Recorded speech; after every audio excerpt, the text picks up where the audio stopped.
mentioned, many other people have found the same results as you have.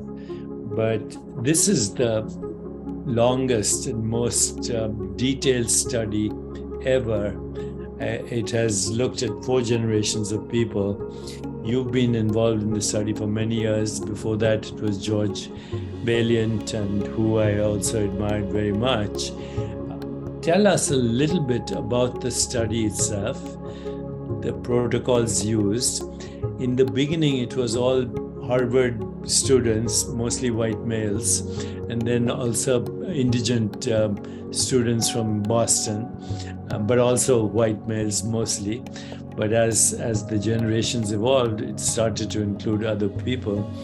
Tell me a little bit about the protocol, how it began, when did you get involved, why did you get involved, why do you think this study is important, and what we can all learn from the findings of this book?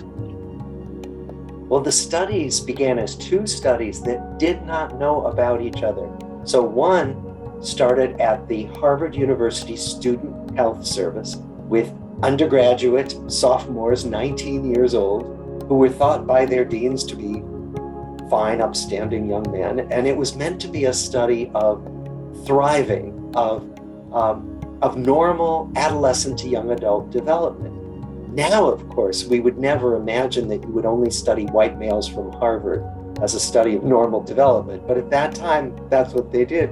And then, as you said, the other study was begun at Harvard Law School, and it was begun as a study of juvenile delinquency, and particularly how some of these boys from Boston's poorest families and their most troubled families, how those boys stayed on good developmental paths and didn't get into trouble. So both studies were about thriving, but one in a very privileged group and one in a very underprivileged group.